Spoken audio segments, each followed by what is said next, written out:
Tem uma coisa que pouca gente consegue admitir em voz alta sem ser imediatamente atacada, cancelada ou chamada de amarga. Existe um profundo esgotamento moral, cultural e espiritual atravessando o Brasil e grande parte da América Latina. E isso não significa odiar o próprio povo. Pelo contrário, às vezes a crítica nasce justamente porque ainda existe alguma esperança. Porque quando alguém já desistiu completamente de um lugar, ele simplesmente para de falar sobre ele. O silêncio é o verdadeiro abandono. A crítica, por mais dura que seja, ainda carrega uma tentativa desesperada de entendimento.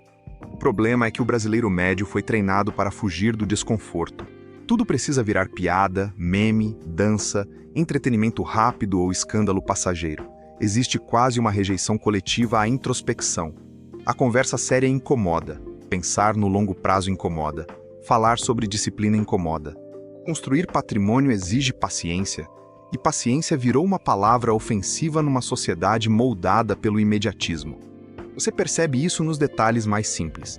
O sujeito passa 40 anos trabalhando, acordando cedo, pegando ônibus lotado, enfrentando patrão humilhante, inflação, insegurança, e quando finalmente ganha um pouco mais, ao invés de construir uma base sólida para os filhos, ele corre atrás dos mesmos símbolos vazios que o sistema vende como felicidade. Compra roupa de marca para parecer rico sem ser. Financia carro que não consegue manter. Gasta o que não tem em festas, bebida, escapismo e ostentação. A casa continua desconfortável, emocionalmente destruída, sem biblioteca, sem silêncio, sem herança cultural, mas o celular é novo e a aparência social está mantida. E antes que alguém diga que isso é elitismo, não é. Porque o pobre organizado existe. O problema não é a falta de dinheiro apenas. É a mentalidade construída ao redor do prazer imediato. Existem famílias humildes que conseguem criar estabilidade geracional justamente porque entendem o valor do sacrifício presente em troca de um futuro melhor. Mas isso exige uma consciência rara numa sociedade permanentemente anestesiada. O Brasil parece viver sob uma espécie de anestesia emocional coletiva. O entretenimento nunca para. O futebol nunca para, a música nunca para, o carnaval nunca para, a sexualização nunca para. O fluxo de distração é contínuo porque uma população distraída pensa menos sobre o próprio destino. E quando alguém começa a questionar isso, logo aparece alguém dizendo que o problema é falta de alegria ou vira-latice. Só que existe uma diferença entre alegria genuína e alienação institucionalizada. Talvez uma das coisas mais tristes seja perceber como o brasileiro foi convencido de que profundidade é arrogância. O sujeito que lê muito é chamado de estranho. O que economiza é visto como mão de vaca. O que não participa do caos coletivo é considerado antissocial. Existe uma pressão cultural permanente para permanecer superficial, impulsivo e emocionalmente infantilizado. E isso não acontece apenas no Brasil. Em boa parte da América Latina, existe uma cultura emocional baseada em intensidade, impulsividade e sobrevivência imediata. Pouco planejamento, pouca construção geracional, muita paixão momentânea. É quase como se o continente inteiro tivesse sido treinado historicamente para nunca alcançar estabilidade suficiente a ponto de desenvolver autonomia real. Claro que existem fatores históricos importantes. Colonização predatória, corrupção estrutural, desigualdade extrema, exploração econômica internacional. Tudo isso é real. Mas também existe uma responsabilidade cultural interna que quase ninguém quer discutir. Porque é sempre mais confortável culpar exclusivamente forças externas do que admitir que certos hábitos coletivos também perpetuam decadência. Quando alguém fala sobre riqueza geracional no Brasil, parece até um conceito estrangeiro. Em muitos lugares do mundo, famílias pensam em construir patrimônio para netos e bisnetos. Aqui, muitas vezes a lógica dominante é consumir imediatamente qualquer melhoria financeira como forma de compensação emocional pelo sofrimento vivido. O resultado é um ciclo infinito de recomeço. Cada geração começa praticamente do zero. E aí surge outra questão delicada. Por que sociedades inteiras permanecem emocionalmente dependentes do entretenimento barato? Talvez porque pessoas conscientes são mais difíceis de manipular. Um indivíduo disciplinado, que pensa no longo prazo, que valoriza família estruturada, educação sólida e independência financeira, naturalmente desenvolve resistência psicológica contra sistemas de controle. É justamente nesse ponto que aparecem as teorias mais controversas sobre engenharia social, tecnocracia e manipulação cultural. Muita gente acredita que existe um projeto global interessado em transformar populações inteiras em massas emocionalmente frágeis, hiperconsumistas e dependentes. Nem todas essas teorias possuem comprovação concreta, mas o fato é que a sensação de vigilância, manipulação algorítmica e controle comportamental cresce a cada ano. As redes sociais moldam desejos, plataformas digitais controlam atenção, sistemas financeiros monitoram hábitos de consumo, dados pessoais viraram matéria-prima econômica. O indivíduo moderno vive cercado por mecanismos invisíveis de condicionamento psicológico, e quanto mais distraído estiver, menos perceberá. Nesse contexto, muitas narrativas conspiratórias ganharam força, incluindo a chamada Grande Substituição, teoria segundo a qual elites globais utilizariam imigração em massa e desestruturação cultural para enfraquecer identidades nacionais e tornar populações mais dependentes do Estado e de sistemas centralizados. É importante dizer com clareza que essa teoria é extremamente controversa, frequentemente associada a discursos extremistas e sem consenso factual. Ainda assim, o medo da perda de identidade cultural e da fragilidade econômica alimenta esse tipo de visão em várias partes do mundo. O que parece mais relevante talvez não seja a teoria em si, mas o sentimento coletivo por trás dela, a percepção de que indivíduos comuns perderam controle sobre os rumos políticos, econômicos e culturais das próprias sociedades. Muita gente sente que decisões fundamentais estão sendo tomadas por estruturas distantes, tecnocráticas e inacessíveis. A classe média também entrou numa espécie de erosão silenciosa.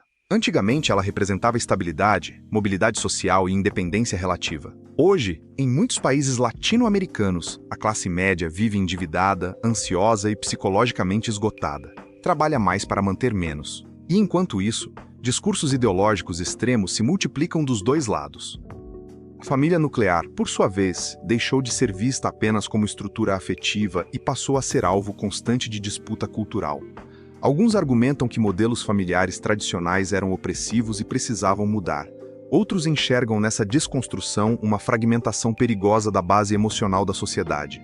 O fato é que relações humanas estão cada vez mais frágeis, descartáveis e instáveis.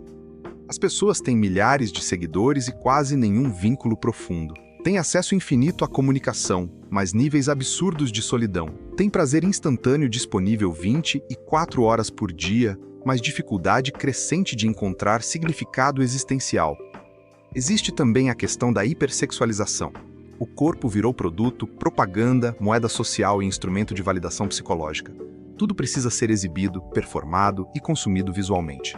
A intimidade perdeu profundidade porque foi transformada em espetáculo permanente. E quando uma cultura inteira gira em torno de estímulo constante, o silêncio começa a parecer insuportável. A alimentação segue lógica parecida. Produtos ultraprocessados dominam mercados porque são baratos, viciantes e altamente lucrativos. Pessoas cansadas emocionalmente tendem a consumir mais açúcar, mais dopamina rápida, mais distração. O corpo enfraquece junto com a mente. E uma população fisicamente doente costuma ser mais dependente. Ao mesmo tempo, tecnologias financeiras avançam rapidamente.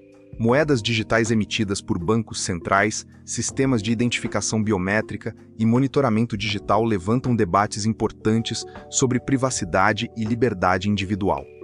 Alguns veem nisso apenas modernização inevitável. Outros enxergam riscos reais de centralização excessiva de poder. Independentemente da interpretação política, existe uma sensação crescente de que o cidadão comum está sendo comprimido entre vigilância tecnológica, precarização econômica e manipulação emocional constante. Talvez por isso tantas pessoas tenham adotado uma postura mais individualista nos últimos anos.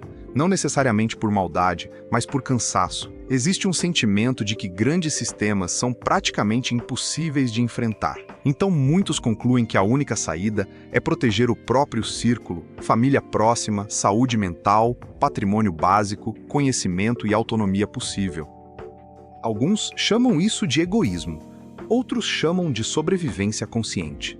O problema é que viver apenas tentando sobreviver espiritualmente dentro de uma civilização em crise também cobra um preço psicológico enorme, porque o ser humano precisa acreditar que faz parte de algo maior, precisa sentir que existe horizonte coletivo.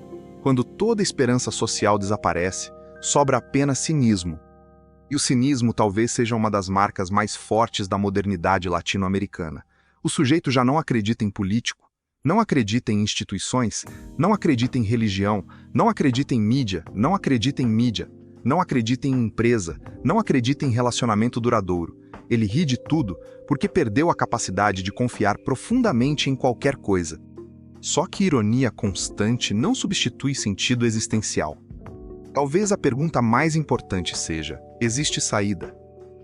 Talvez exista, mas dificilmente virá de soluções mágicas, líderes messiânicos ou revoluções espetaculares. Talvez a reconstrução precise começar em escalas menores e silenciosas, pessoas recuperando capacidade de concentração, famílias aprendendo educação financeira real, pais ensinando disciplina emocional aos filhos, indivíduos reaprendendo a ler, pensar, cozinhar, cultivar silêncio, construir patrimônio e desenvolver autonomia psicológica.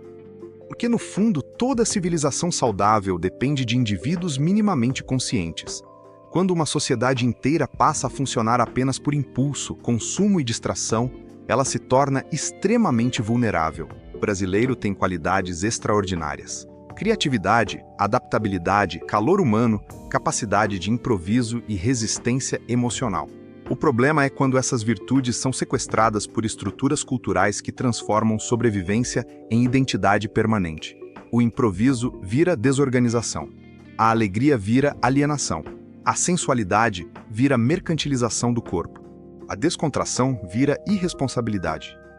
Nenhum povo é condenado biologicamente ao fracasso. Culturas mudam, mentalidades mudam, mas mudança exige consciência coletiva e consciência quase sempre nasce do desconforto. Talvez por isso tanta gente rejeite críticas culturais imediatamente, porque elas obrigam indivíduos a confrontar hábitos que prefeririam continuar romantizando.